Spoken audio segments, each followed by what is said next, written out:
Hello everyone, welcome to the Nerd Consultants E3 podcast. First time we're ever doing this. Hello everyone. What's up? I'm joined by my good friends Reese and Elliot again. How do you guys feel now that E3's back? I'm so happy. It already started early with Summer Games Fest. Oh yeah, the true E3. I mean, let's be honest. I don't think anything's going to top Elden Ring for me. Yeah, that's before we get into all of it, obviously that conference was terrible. Why was everyone talking about that? Like it was an amazing thing. It was like, yeah, you showed off Elden Ring, great, and it was great. But the rest of aside from Elden Ring, I think the only thing I was looking forward to was Salt and Sacrifice. That's about it. What about Tiny Tina's Wonderland? That was. I'll be honest. After Elden Ring, I was talking to some friends afterwards, so I just turned it. I just stopped watching it after Elden Ring. I just thought, yeah, that's gonna top this. I'm just stopping. Though that does look pretty cool, yeah. So, Reese, but we also can't forget the highlight though: Rocket League and Fast and Furious 9 can play as Vin Diesel. Oh boy! Hey, unless they add in the BMW from Need for Speed Most Wanted, I don't give a shit. Okay. It's all about family, Reese. Which unfortunately we barely are. Do you know what I find amazing though with that whole thing? I feel like all these conferences that we're talking, with the exception of Nintendo Direct that's happening, all of the things we're going to talk about this week have been labelled as part of the Summer Games Fest. Yeah, they're just not. Amazon's just trying to own everything. They're just not. And the thing about it had the exact same problem we have with the Game Awards, which I kind of thought, who is this aimed at? You've put all these conferences, all these sort of trailers in a row. They don't really relate to one another. Who is the audience for this? And then there's suddenly celebrity involvement that I'm not really interested in. And it's like, just get to the point. Yeah, I mean, it wasn't the same last year with the Game Awards, but you definitely fell with 2019 with the Game Awards, at least. Yeah, like the week. Like, the amount of advertisements for Google Stadia and that. Come the fuck on. So E3 started again last night. We're going to do a podcast a day on all the major conferences. So so obviously tomorrow we're going to talk Xbox. We're going to talk Xbox and Square Enix. Friday, then on Tuesday we'll give our thoughts on Capcom, and then on Wednesday we'll finish out and we'll talk about Nintendo and the rest of the whole and what we thought of the first all digital E3. But obviously we're going to talk about Ubisoft today because they were the major talk yesterday. And the reason. It's really weird for Ubisoft to be the first one doing. Normally it's either EA or Microsoft. Yeah, those two normally kick it off, and Ubisoft normally go on the second day of things. Yeah. Well, the second day of the conferences, because then Nintendo technically kind of opens the whole thing, because then it opens up on the floor and everyone can try the demos out. But obviously that's not going to be this year, so... do you guys buy... before we go into the whole thing, what do you guys think of the set for E3 this year? That sort of like the setup they have? Well, like the panels? Like the panels and the talk between the conferences. Yeah, I thought it was good. It reminded me a bit of like Jodie Whittaker's TARDIS with all the random hexagons and crap. Oh, yeah, it's got a bit of that Jodie Whittaker's TARDIS effect definitely going on. I mean, yeah, it was alright. It was alright. It didn't help that they actually showed the construction of it on Twitter, which meant all I could see was, I bet it's a sunny warehouse outside. It kind of ruined all the mystique of that. Yeah. I kind of thought, isn't this one of the places that would be destroyed by the Megazord in a Power Rangers episode? I can imagine, actually, yeah. Can anyone hear something? On that note, let's discuss Ubisoft Forward, which is an all digital Ubisoft. And they did mention E3 by name, which must have made Jeff Keighley's Summer Games Fest look awkward when it turned up on that channel. Do you guys buy... You guys... I think... Let's sort of gauge us going into it. What were you guys going into this thing... What was the attitude you guys had going into this thing? And how much Ubisoft do you guys buy? I generally don't buy that much anymore, because they don't really do stuff that appeals to me. I have not bought anything. The last Ubisoft thing I have bought is Mario vs. Rabbids Kingdom Battle, and even before that, I think the last thing I got from them was like Far Cry 3. Okay, I'll give you my... honestly, I gave Ubisoft a real chance last year. I wanted to sort of like say, I think I'm being a bit unfair to the this was obviously pre-scandal. I said, I'm being a bit unfair to the company. I'll buy their 3 big releases for 2020 and see what I think of them. And they just bored me to tears. Do you mean 2019? No, 2020. I bought Assassin's Creed Valhalla, I bought Immortals Phoenix Rising, and I bought Watch Dogs Legion. And admittedly, I had to buy Assassin's Creed twice because, as it turns out, and this is not a mistake this time, as it turns out, Uplay is very much linked to your account, and it was linked to my old Xbox account. So when I bought the Xbox version, I couldn't play it. Are you kidding? You can't play the single-player experience unless it's linked to Uplay in some form. Yeah, I don't understand why they did that attach that whole Uplay thing with the games. It just makes zero sense aside from try to build up an algorithm or something. My Xbox copy of Assassin's Creed Valhalla is entirely useless. I had to play the PlayStation 4 version. It's just... And it's all the games just bored me. I didn't really get into Assassin's Creed Valhalla. I really didn't get into Watch Dogs Legion. And Immortals Phoenix Rising just made me wish I was playing Breath of the Wild 2. Yeah. That's kind of... My attitude going into this thing was, Ubisoft has a couple of things I might like that they might show off. They might show off a Rayman game. They might show off... some genuine surprise here. They might have a new IP that makes me go, yeah, you know what, I wouldn't mind playing this. Well, you got one and a half of those things, right? Technically. What I think we're always for is Beyond Good and Evil 2. That's what I really wanted to see. I really wanted to see Beyond Good and Evil 2. The main thing I was kind of looking forward to was just another Rayman thing. Well, I also think one of the games being leaked prior to this didn't help. Because I messaged you guys earlier saying, oh, by the way, Nintendo's leaked Mario plus Rabbids 2 is coming. Yeah, so it wasn't really too much of a surprise, sadly. Well, to be fair, I'll get into why it wasn't much of a surprise for me either, because I've been listening to Nate the Hates podcast, and he predicted it was going to show up because he said Mario plus Rabbids Kingdom Battle has just gone on sale, or digital sale, so the only reason you do that is if you're prepping people to buy it to get ready for the sequel. Ah, okay. So, especially as we all know, Nintendo doesn't like to put stuff on sale. Yeah, no, even when it's made by another company. I mean, on the bright side, this actually finally gets that game coming up. Finally, actually gives me an excuse to go back and actually try and finish Kingdom Battle. I will say another thing. I didn't. It also was a bit of a downer that we found out that that Prince of Persia: Sands of Time remake wasn't going to be there ahead of time. Yeah, it was. Yeah, that was annoying. I think that's probably the thing that most people are excited for Ubisoft, at least from what we knew. I will say two things about that. One, when I saw the trailer for that thing, I thought, this does not look like much of a remaster or a remake. This looks really much like they just prettied up the PS2 version. Especially the character models, they look off. I'm really hoping that's improved by next time we see them.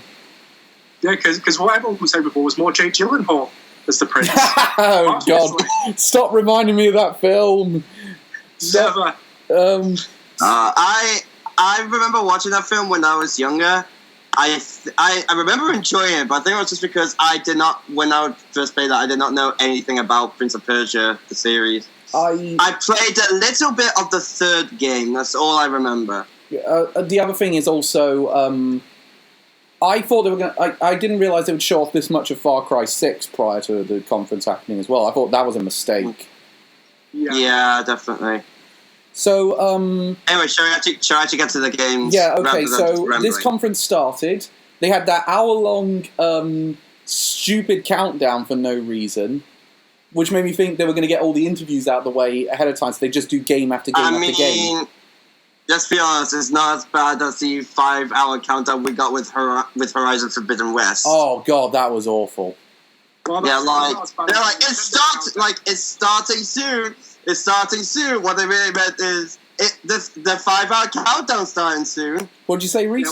Yeah, don't forget Nintendo's Direct. It's been up on YouTube for over a week. Yes. The countdown. Except they haven't said. Except at the very least they haven't said, "Hey, Nintendo Direct's starting now. Wait another 6 days."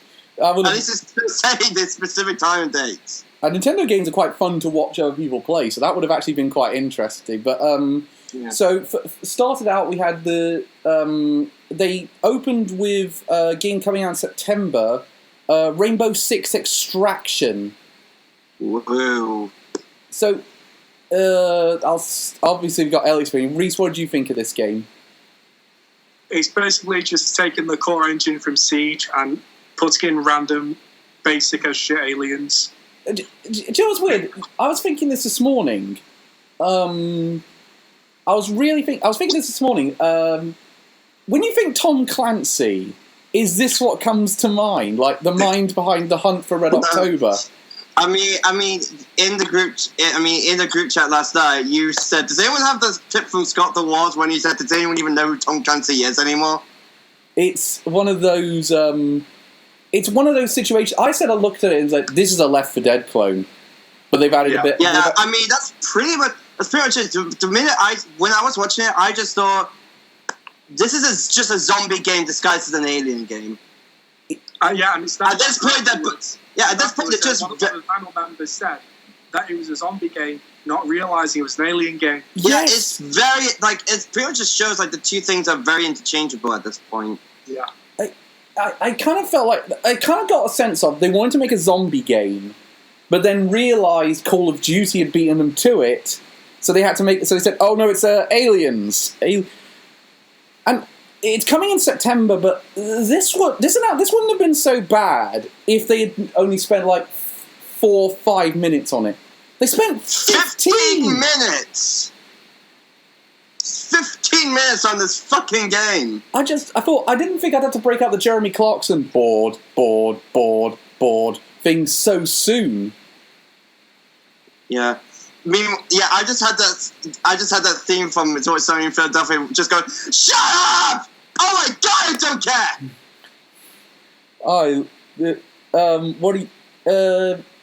I don't have anything really to say about this one. I don't play much Rainbow Six. This doesn't look like a Rainbow Six game. The thing is as well, the only reason it stayed in my mind afterwards is because it just went on for so long. Outside of that, it's a very forgettable game. How'd it go on? Just from what I saw. It's kind of like... do we think this game's going to be riddled with microtransactions, a bit like Siege is? Of course. Certainly. I think this also kind of set the tone for the rest of the show. It was like, it never really recovered. It set the tone and it was like, yeah, this is never going to recover after this. Yeah. It's funny, because before, I constantly said that just up as none of the 2019, where they were only showing off Tom Clancy. What do they do? Start off with fucking Tom Clancy. No one cares about Tom Clancy anymore. Just move on. So, we are going to move on. Because the next thing just one last thing. How bad and generic did the aliens look? Oh, God, yes. Awful. They're not even distinct or unique. Yeah. They kind of... when you look, I don't know, when I think of, when you think of aliens... what are the first things that come to mind? You think of, the Xenomorph, Predator, The Thing. You think of, all these really cool creative aliens. This just looks like generic alien number 2028. It kind of looked like they did a combination of the aliens from District 9 and the aliens from Independence Day. That kind of like the Hydra one they showed off was particularly looked like I was out of Independence Day. I was like, you're not even trying to cover up. Those are the aliens out of Independence Day and War of the Worlds. Yeah. So the next thing they showed off was something that I used to own but didn't. An update to something I used to own but don't anymore. Rocksmith Plus. Now you're just somebody that I used to own. So the original. So this is a. They didn't mention this as a subscription service until very much later on in the presentation, but they spent a lot of time talking about this update, this sort of app. No, they did say, like, when they were talking about it, that it was going to be a subscription service. What we didn't know is how much it costed. How much does it cost again? £15 a month.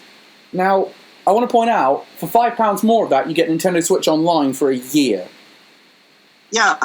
Like, I know you can get both a Netflix subscription and a Disney Plus subscription for about that much. So, Reese, you know the most about computers out of the three of us. What chance is that microphone going to a microphone on like a computer or a phone going to measure in terms of accuracy and if you're hitting the notes? Because I said I think it's not going to be great on that. Yeah, it's going to be nowhere near. It won't be accurate. Actually, I will contest this. I did when I was like trying to learn guitar. I did use an app. I can't remember what it's called. It kept being advertised on YouTube whenever I watch YouTube. It's like Steve Terraberry and Rob Scallon and whatnot. But I gave it a try. It is pretty accurate. But again, it doesn't necessarily mean this app is going to be as accurate. It doesn't mean this app is going to be as accurate. The problem is, like, with things like that, it's really difficult to try and learn to play guitar like that because, especially for a beginner, when you're like trying to remember where the frets and strings are, you're essentially playing Guitar Hero with a normal guitar. I think it's something you need backup with it. You can't just jump straight into this. Yeah, exactly. But and also, don't forget, if you don't have internet, then you're screwed. Yeah, exactly. You can't do anything. Yeah, but like the thing is, like, I don't even know why they made it a subscription service because the original Rocksmith wasn't. That was just like a quick little game on the PS3. That was good. I mean, I had a copy on the Xbox One when they updated for 2014. But it's not. It's just, to me, it's a really bad idea. I didn't think this one, and I thought again they took up way too much time talking about it. Yeah, like it was like another 10 minutes. I think they spent talking about that. So, and then also don't forget, if people are going to use their phones for it, it's going to drain that battery so quickly. Oh, so quickly! Yeah, so quickly. Good God! I mean, playing music doesn't drain battery on my phone so much, but it's only doing one very simple task. In that case, it's doing multiple quite complex tasks. So again, your battery's fried with this. Yeah, because don't forget, as he said, that for the audio library, you're going to have to stream it. You can't download the songs. Oh God! Oh, why? Yeah. Yeah. So the thing is, I'd rather just have it on the console and plug my instrument in there. Why can't I do that? That was very accurate. Now, the reason why, one, they won't be able to make as much money by doing that, and two, it'll be more expensive to get all the peripherals into the game case rather than just having you play it on their phone. Yeah, that's definitely a point. It's just money. Let's be honest. But to counter that, the app requires you to own a phone. Yeah, and that's going to cost way more than a plastic peripheral. That's definitely the case. Yeah, but at the same time, I mean, in our modern age, who's watching E3 doesn't have a phone? Let's be honest. Well, there is still quite a lot below the poverty line, Elliot. No. To be fair, Elliot, there is a lot of people who own a games console but don't own a smartphone. Yeah. Sorry, I didn't really attribute smartphone.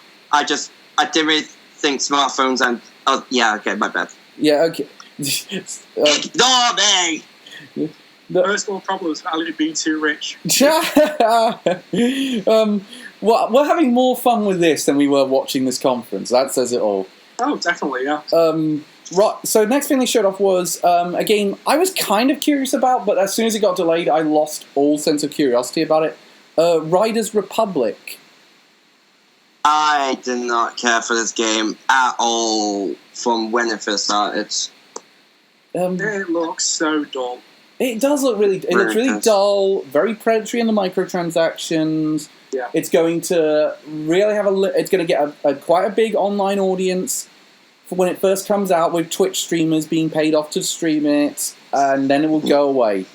Also, the big problem with it, I think, something that really didn't make me feel like a bit iffy with it, is it focuses on too many things. Like, it says here, you can do sports like snowboarding, skiing, bike riding, and even flying. Just because they're doing so many, I'm worried that it's just going to, it won't be as good as people would think they were. You guarantee at least one of those is not going to work that well.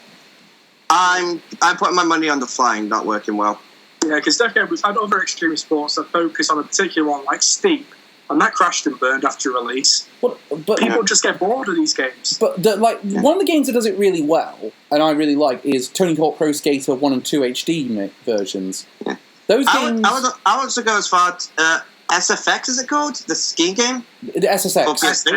SSX. SSX, yeah. And that was one of the things I was going to point out. The snowboarding segment of that kind of reminded me of SSX. And I thought, that's something I wouldn't mind. Do you know one of the things that really bothered me, though, about this? Well, the initial trailer made this game look like... do you guys remember that game on the PlayStation 3, MotorStorm? No. I do. It was one of the original launch titles. Yeah, it was. It was basically, right. It was basically the idea was you do this course, and there was like motorbikes, dirt cars, monster trucks, and lorries, and you could everyone could race with all these different vehicles on the course at the same time. It was all about the strategy of how do you work with these vehicles on the course. It was actually quite a fun arcade game. But I was thinking it was going to be like that, and you're going downhill. Like there'd be people in those flying suits. There would be people on mountain bikes. There'd be people on snowboards, and it'd be whoever gets to the bottom first wins. But the game now looks so much duller. Yeah, you can't. This is another trailer that went on for way too long. Nearly 5 minutes. This went on for. Then there was the talk. Okay, so they moved on then to. Updates about Rainbow Six Siege. Oh yeah, Rainbow Six crossplay. Yeah. What do you guys? I mean, I don't play Rainbow Six Siege. I don't know many people who do. I don't play it, and I could not care less. And also, it's apparently still going on Stadium, despite the fact that thing's fucking dying. But the thing about Rainbow Six Siege for me is it's with all these games that get really huge like that. It's like by the time they get to that stage, I wasn't there originally, so I'm kind of not wanting to jump on board now. I'm kind of so to me, all that did was it said. It's all it does to me is say, well, I was too late to the game, and only people who are going to be interested in this trailer are people that already played it. Like this game's 6 years old now. Ubisoft. I sent out a tweet saying, "Ubisoft, this game's 6 years old. Talk about something else in one of these presentations." Yeah, it's almost just remind you of, oh, hey, this thing still exists. Which is always let you know that. So, they talked then they did some updates to their live games, like the Ninja Turtles coming into Brawlhalla. Also, what you guys mentioned about Siege, that it had the new character trailer. Oh, yeah. It had a woman literally being attacked by a bear. She gets thrown around, then she just stands up fine. I have no idea. It's not realistic. It was. Yeah. What's that? The animated one? Yeah, it was the animated one. I just at the end of it, I was just thinking, what the fuck was that? It is. Literally, she gets mauled by a bear. She gets thrown around. She gets up, not a scratch on her. I'm sure Rainbow Six Siege is great for the people that are playing it, but I'm well past the point I would want to get into it. Yeah. Yeah. So, there was all those updates to those live games. They talked briefly about Ghost Recon's 20th anniversary. I don't know much about it. So, that was sweet. And then, Ubisoft officially announced the death of the Wii.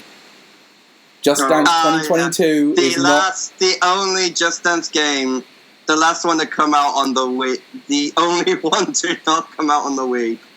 Well, I think, did 21 come out on Wii? I think it did, actually. It probably would have done. Give me a sec. I'll look it up quickly.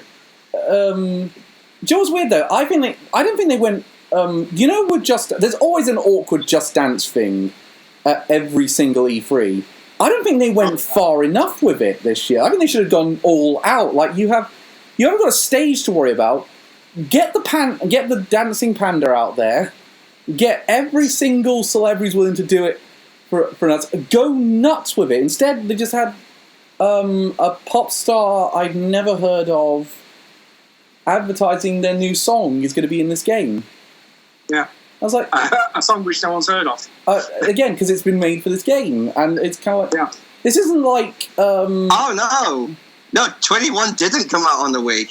Also, the Wii died a year ago. Oh, God.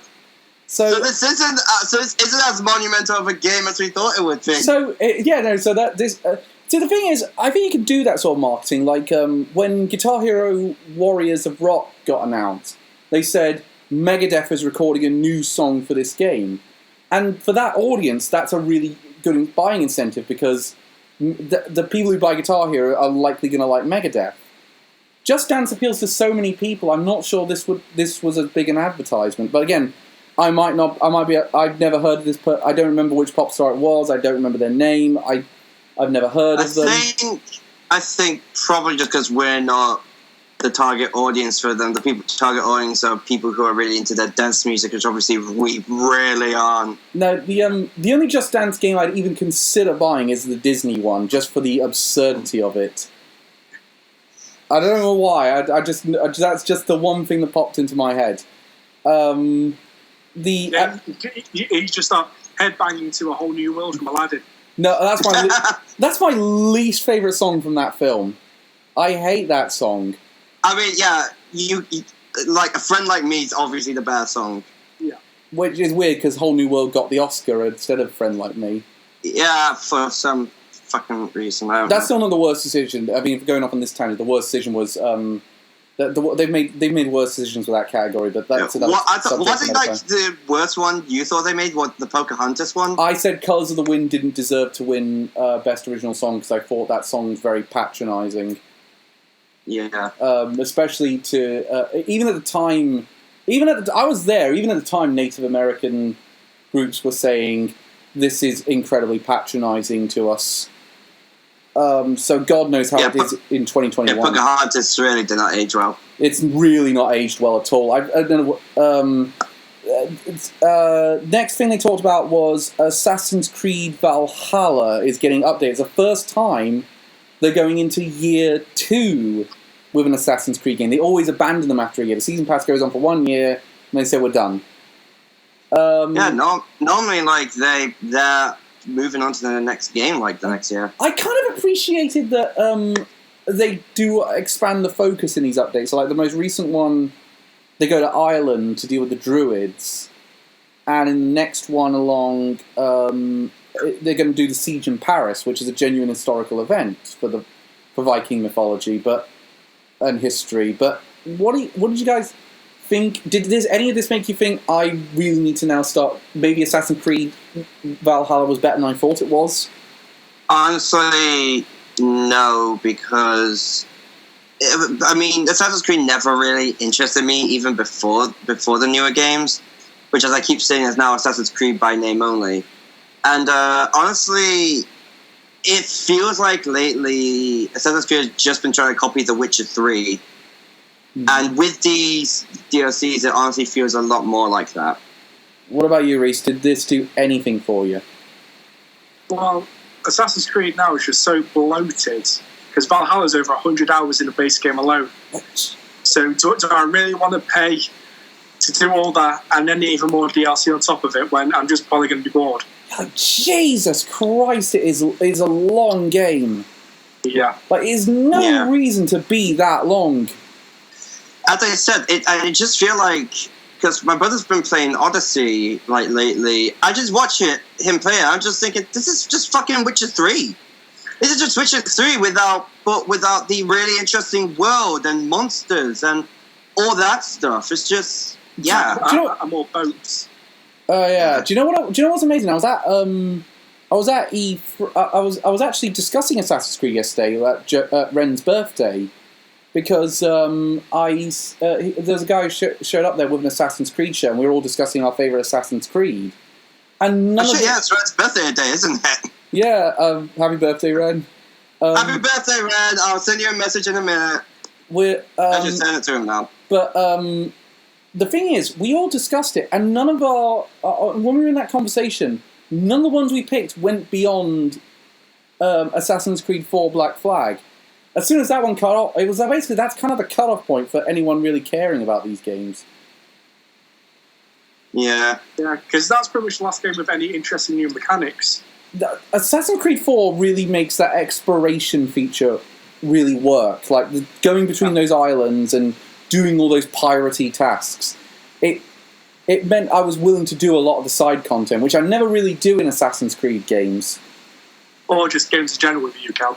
No, I resent that, because if the game's really good, I go for side. I really like doing the side content. Like with the new Ratchet and Clank, I'm doing tons of the side content at the minute.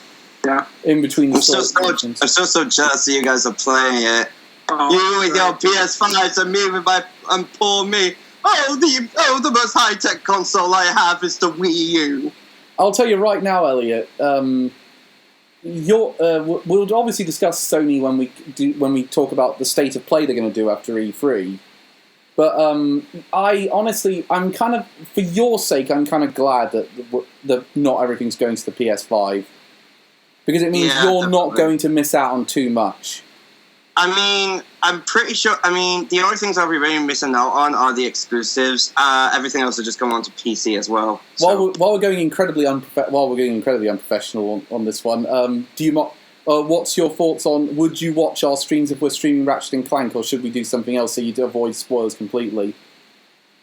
I probably would still. I would still watch it, because with Ratchet and Clank games, it's always just been more the gameplay than the story. That's been a really fun bit. Excellent, Ratchet. Like, the stories are still really fun, but... Excellent. Ratchet and Clank is going on Fridays. We're now returning to our regularly scheduled Ubisoft talk.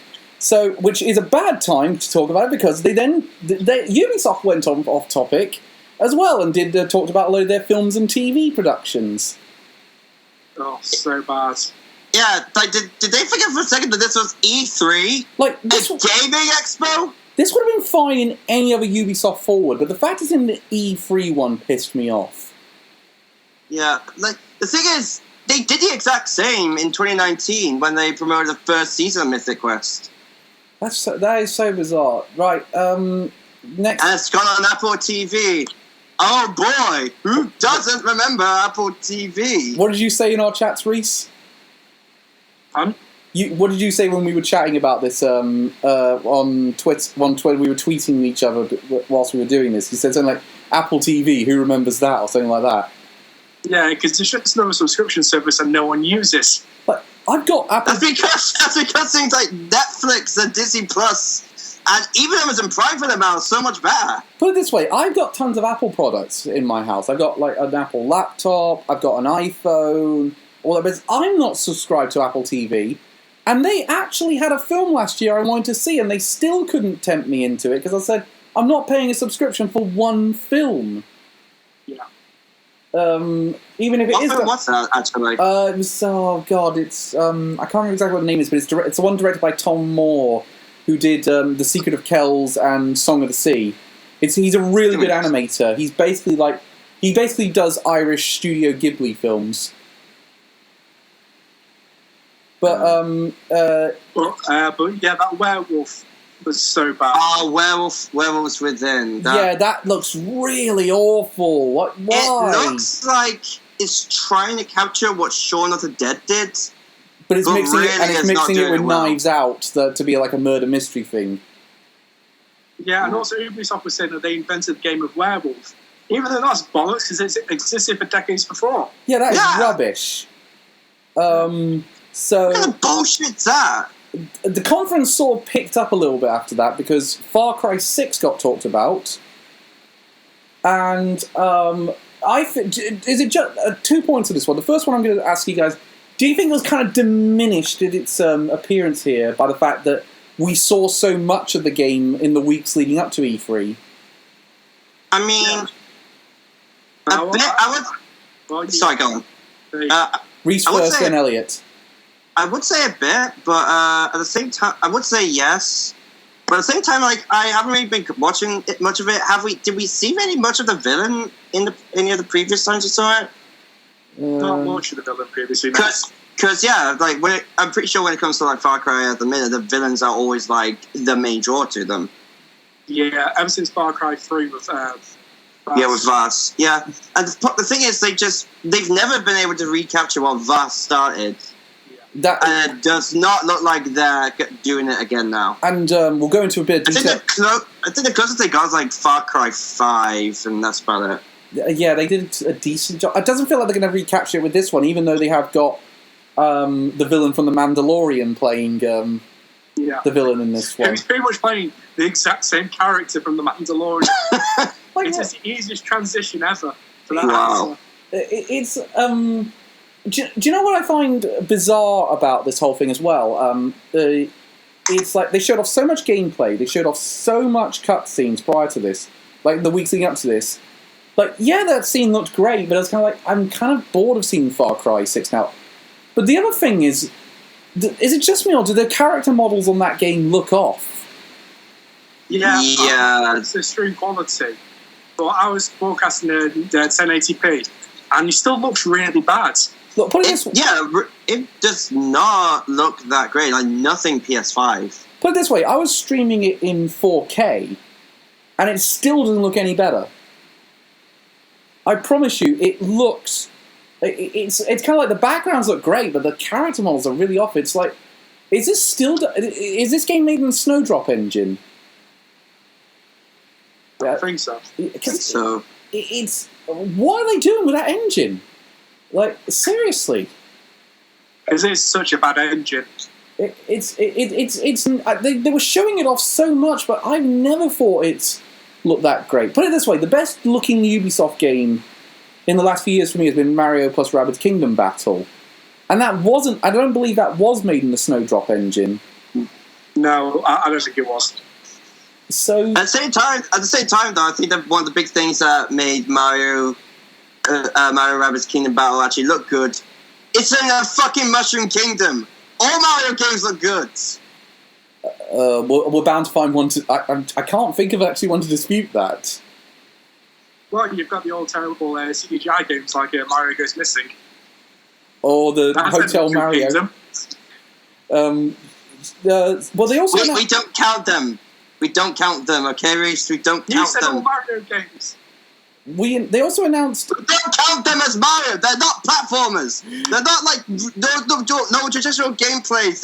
They're practically the same level as the CDI games. This is how bored we were with Ubisoft. We can't be asked to talk about it.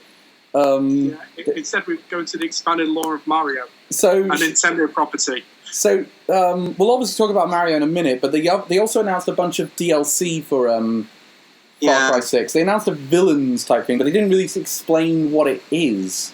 Now, here's what they are.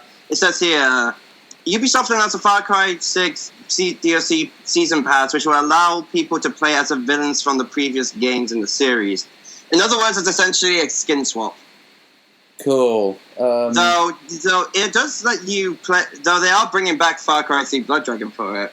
Yeah, that is... I wasn't sure what that was. Is that the game remastered, or...? I'm not sure. It didn't say anything. I'm guessing it's the game kind of remastered. Well, it would have to. Is it a port? You reckon it's a port, Reese? Yeah, I'll probably be a port. I'm going to say... Blood Dragon still looks good today. I'm going to say... stylization of it. I'm going to say they'll call it a remaster, but the improvements will be very minimal. I'm going to have to agree with Elliot on this one. I think they will be very minimal. I'm not really into the idea of playing more Far Cry at this point. I don't know about you guys. Is there anything that makes you want to play Far Cry at this point? Not really. This game, I haven't been interested in any of the Far Cry games since 3. This does not increase my interest at all. Unless it's a very slow month for games, I'm not going to pick it up. And it's coming out in October, which at the minute is slow, But I've got a very good feeling Nintendo's going to make it so it's not slow on. Yeah, I have a feeling we're going to be getting a few more games around that time.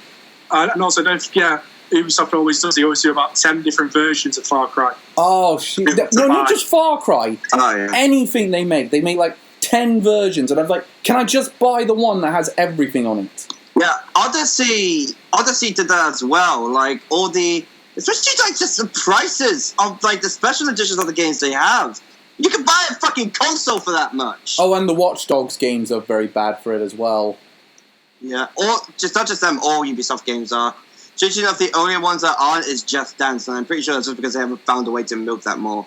So then we got the trailer we all were waiting for, Mario plus Rabbids Sparks of Hope, which is coming out in 2022 for the Switch. I did think I'm going to say some words I did not think I would say when discussing the Ubisoft conference. This game looks really fucking good. Did you play much of Mario plus Rabbids Kingdom Battle, Reese? Because I know Elliot's history on it. I played a fair chunk of it. I never finished it. You didn't finish it either, did you, Elliot? No, I don't think I really got that far. I think I got to like the second world. I did. I just start again. It's weird with Switch. I like play something for like a week straight, then I'll just move on to something else, and I'll forget entirely about that thing for like months. I think the exception I have with I did play a lot of it, and I played a bit of the Donkey Kong expansion for it as well. Which the music in that expansion is so good. They did a really great job remastering those Donkey Kong songs. Here's a fact here's something I want to ask you guys on. Are you going to pick up Mario plus Rabbids Sparks of Hope? Oh, 100%. Yeah, I probably will. The thing is, I don't really like XCOM, and I love these games, and I don't get why. Well, because in XCOM, if you have 95% accuracy, you will still miss. Yeah. I think because XCOM is a lot more complicated. This game is a lot more simple. It's more colourful. It's more playful. All that stuff. It's just Mario XCOM rather than normal XCOM. I agree that it certainly does have that effect, and by simplifying it, they've really helped it. And also, it doesn't have permadeath like XCOM does. That's true. Yeah, it doesn't. I kind of was hoping they put in more Mario characters. Like, I'd like Wario and Waluigi in. Yeah. I mean, we saw Rabbit Rosalina, so it's very fair to assume that we're going to get normal Rosalina as well. Please. She's one of my favourites. I'll be honest, when I saw her on screen, I actually ended up just laughing out loud. She just looked so done with everything. It looked like she just got up just like, oh god, this shit again. I'm begging for this to be a thing. Rosalina is one of my favourite characters in Mario. Oh shit, that's my favourite character in Mario. She's awesome. Have you played far enough into Mario 3D World to unlock her in that game? Yeah, I did. She breaks the game, especially the early levels. She completely breaks it. Oh, good god, yeah. I was going to try and 100% the game at one point, until I realised that it required me to beat every level with every character, and I was just like, yeah, fuck that. Yeah, same. I'm going to try and get all the green stars, though, and all the stamps. Yeah, I got all the green stars. Took me a while. I'm still working on it, but it's becoming a lot. Then we have one more. They did their whole we're Ubisoft. Forget that we're a really boring company. And by the way, we have one more. Forget that we're a company that has a bunch of sexual abuse allegations. Ignore that. We've apologised for it. Therefore, you can't say anything about it. That's as far as we're going in this podcast. And then they, but they said we have one more thing to show, and I was like, okay, this could be interesting. They're building, obviously, and I thought the way they're describing it, like somewhere that's beautiful but dangerous. Like, what game series could they be crossing over with that one? And then they said, oh, Christ, it's Avatar again.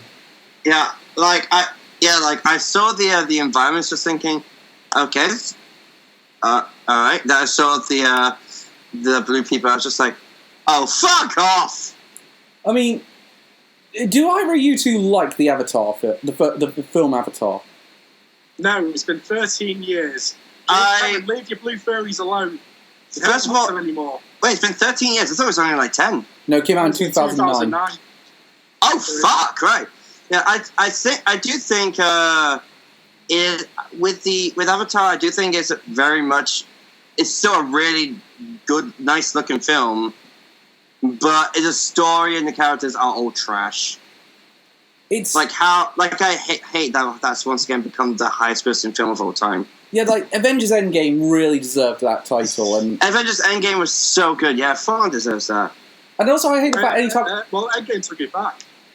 Oh, has he got it back?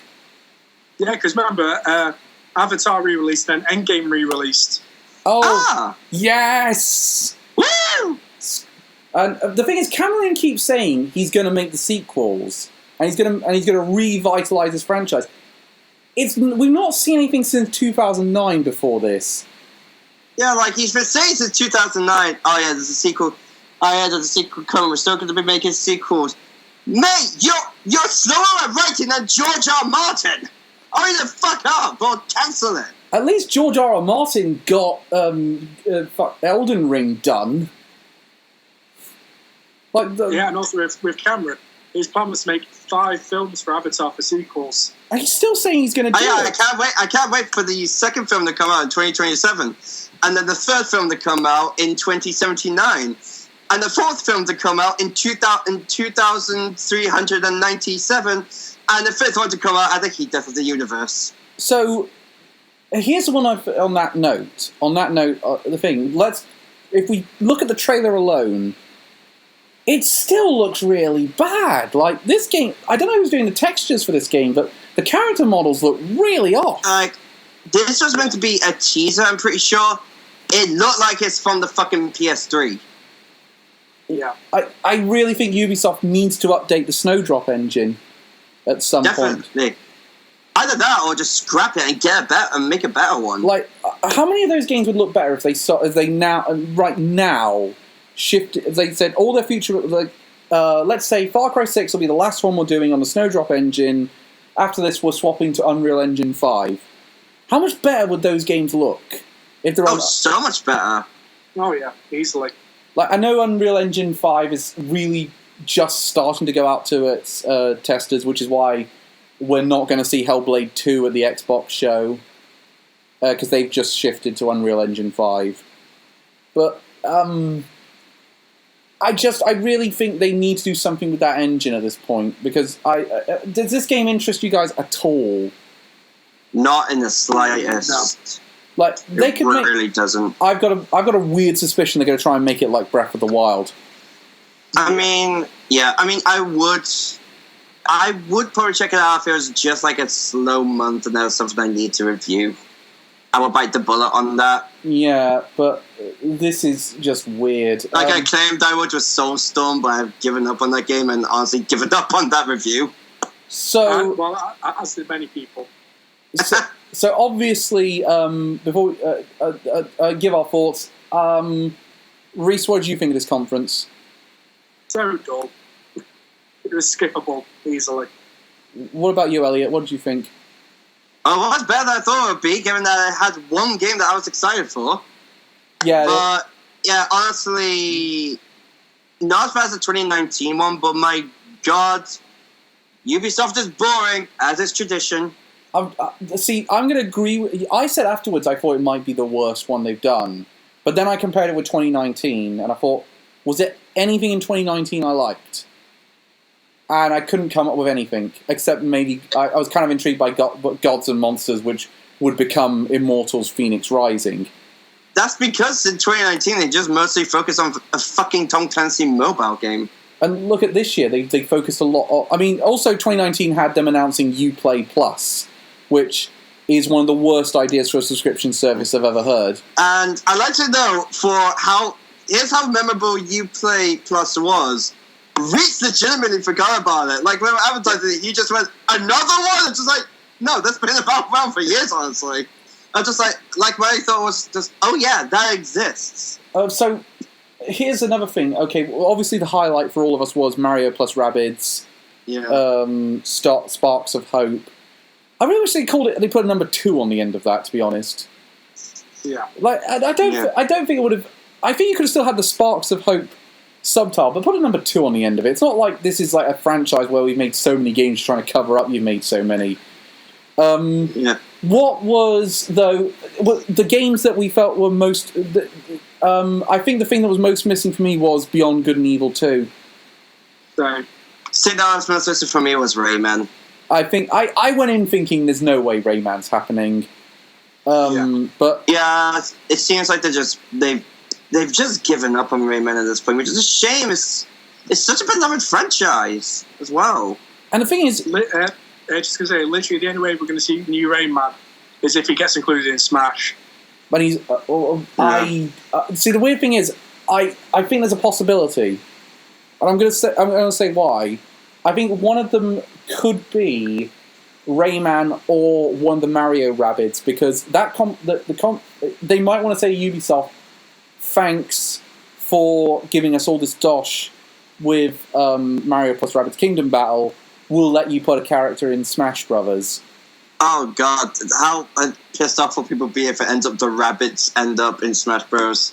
That would honestly though, is it going to be kind of an unpopular opinion?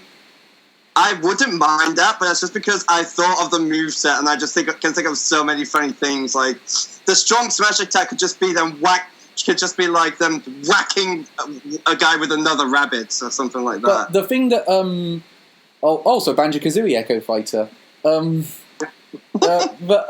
Here's the thing though.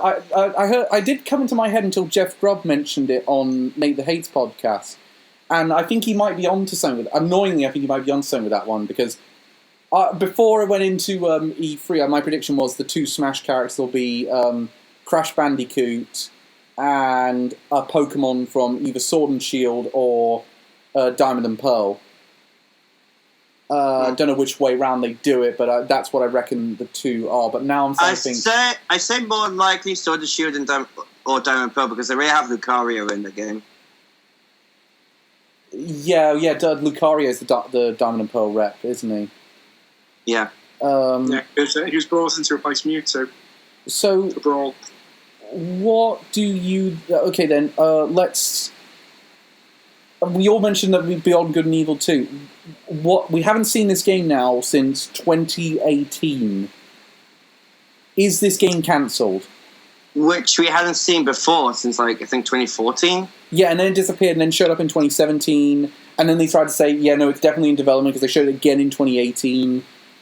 And it didn't show in 2019. It didn't show up in any of the Ubisoft Forwards in 2020. And it's not shown up now. What's happened with that game? Are they still working on it? Or are we going to hear eventually it's cancelled? Or are they just going to quietly cancel it and it'll just never come out? I think it'll probably quietly be cancelled, like Scalebound for Microsoft. I could see that happening, yeah. It's funny, after the conference, Beyond Good and Evil 2 was trending because people were just mourning it. Like, yeah. It's so sad that it's got... Because every time I think, that's the game I would like to pick up from Ubisoft. That's one of the things I want to pick up. And it's just a shame. I mean, obviously... Now, we can talk... Looking on the website, there's nothing saying that it's been cancelled. Though I'd like to know, the last popular discussion was nearly a year ago. So, what do we think then this means for... I mean, that being said, I've seen a lot of PS3 and PSP games that say coming soon still on pages, so I think, take with that what you will. I think that's honestly what's going to happen with Beyond Good and Evil 2. It's going to sit on a website saying coming soon, and we won't know and we won't accept it's cancelled until halfway through this current generation that we've just started. I think, personally, it's going to be another Duke Nukem Forever situation. It takes so long to come out that eventually people start to lose interest. And it just doesn't live up to the hype. Duke Nukem was in development for 7 years. Beyond Good and Evil 2 has been in development for a lot longer than that now. No, Duke Nukem Forever was in development for like 13 years. 14, wasn't it? No, 13 or 14. brought back up. Oh yeah, They no. started What? from scratch. Yeah, no. What they did was, if you take it, technically there was a bunch of. Reese is right. There was technically a bunch of years no one was working on it. It was just staying still. So technically, Gearbox got it. yeah. Yeah, good point. So, on that basis, then, well, how do we know that's not happened with Beyond Good and Evil 2? Because everyone's been very cagey about the about talking about development of it. I think just because they don't want to lose face, the fans. I put it this way: Bayonetta 3 is having more communication about what's going on with it, and we haven't seen anything of that since 2017. At least Platinum are saying it's not dead, guys. We swear. Or Metro Prime 4, we know that was cancelled and restarted. The difference is Retro Studios has also again been communicative with that one, and we'll probably see it. We'll see a cinematic trailer before the end of this year of Metroid Prime 4. We're not going to go the whole of 2021 with nothing from Metroid Prime 4. I guarantee you. It's going to be... We'll see a cinematic trailer for it on Tuesday, or it's going to be the one more thing in the September Direct that Nintendo always does around the Tokyo Game Show. Yeah. So, was it... Do you know another thing I thought of, which everyone was a bit disappointed we didn't see anything of? Splinter Cell. There's not a new Splinter Cell game or a Splinter Cell remaster. That hasn't been for years, though. That's No. Did you guys not see the Splinter Cell Twitter page? Yes, that's... No. Yeah. Yeah, I saw that. Even they were asking for a new game. Yeah, they actually said, please, give us a game to work on. We want to do it. Yeah. Like... There's no better... I thought that sums up the gaming industry in 2021 in a nutshell. Just a bunch of developers saying they want to make something, and an out-of-touch person saying, I'm not sure that's going to make a lot of money. No. That's Ubisoft. They just want live service games. Yeah. Just live service open world games, really, which... Not everyone wants. I think we could just say that now. Yeah, no, I like open world games, but the ones Ubisoft make are not that great. But this definitely confirmed a lot of what that Bloomberg report went into, which was saying that Ubisoft is going to move away from these one-off experiences and trying to move into the games as a service. You say Splinter Cell posted something about that. I don't know. I'm on the Twitter page right now. The last tweet it made was in 2018. No, it was... It's from the dev team, Elliot, not the official page. It's not the official... It's the dev team was saying, we want to make a Splinter Cell game. Yeah. But I will say another thing, though. I mean, look at the games that were announced in this. You had things like They had the Rainbow Six games, the Rise Republic games. You had Rocksmith Plus, which is also a subscription service. Or most of these games... Most of this was updates to games that already existed. And that definitely supports this whole we're moving into games as a service as a format, or free-to-play games as a format. I think, though, I know I was listening to the Spawnwave podcast this morning, and there was a lot saying COVID has obviously affected Ubisoft's development, and this will be a tell-all for the conferences going ahead this week. But to me, I felt like saying, yes, that's definitely... COVID's obviously played a factor in Ubisoft's game development, but this to me did not feel much different to any other Ubisoft conference that we watch. Yeah, it feels like it just feels pretty much the same, really. In fact, if anything, this feels more depressing because they didn't show much new. They just leaned into things we already knew about. Yeah, they're pretty much just milking Tom Clancy's corpse at the minute. Yeah, no, honestly, I don't understand where they're coming, what their plan is with this one, and it wasn't as if the other. Did you guys watch anything else that that was on after Ubisoft? No. Yeah, I watched the Devolver Digital one that ran for a bit. Yeah, I skimmed that. It didn't look very good. It was so cringe, and the only thing they really announced was Shadow Warriors 3. Yeah, Devolver Digital never really announces that many amazing games. The one reason why people really watch them is because as I said last night, their conferences are normally on crack. Yeah, so you have to get a good laugh. It was them trying way too hard to be funny. It's making fun of like live service models. It reminded me a lot of when we were watching the Rise Republic one and they were trying to sound really cool, and I sent that GIF of the saying "Hello, fellow kids." How do you do, fellow kids? It feels like that. It feels Devolver Digital's things always feel like that. Yeah. Hey guys, we're going back to the early 2000s. Yeah, I like the Sum 41. I did watch Gearbox's thing, but they mainly talked about they were also very cringe. Yeah, and they really just showed a bunch of trailers that were already at the Summer Games Fest, so there really was no reason to watch that either. And their largest one was about the Borderlands film, which we were talking about. Yeah, like what is with all the talk about movies at E3? Yeah. Why is it? I think. It's one of those, another thing of, I'm excited to see what Eli Roth does with Borderlands, but not enough that I want to really take up a big portion of E3. What have you got? But, okay, so I think... also, one last thing, talking about films. After the Ubisoft conference, the panel was showing off more trailers like the Werewolf film. Then afterwards, they had the Ryan Reynolds trailer for his new NPC film. Again? Oh god, yeah. There's more films. As I said, it's basic. 1 sec, I have to. 1 sec, if I can find the other one. It's pretty much just Ready Player One meets Mock World. I think that's a good description. That's literally what it looks like. Just a video game world. A video game world with an NPC that becomes sentient. It looks kind of boring, honestly. So here's the thing. I want to do for each of these conferences. I want to do. Not necessarily what... We've already given what we thought about it. We all thought it was pretty dull. Let's guess how many knee slaps out of 5 Scott's going to give it in his video. Scott the Woz is going to give it in his video. So, 2. You're going to go for 2? Reese? I think 2's a bit high. I think it'll just be 1.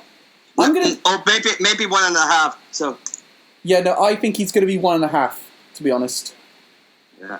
I think I think Scott will be somewhat forgiving to Ubisoft in some way. Yeah, I gotta say he's gonna have a 2 because I think he liked Mario and Rabbids Kingdom Battle.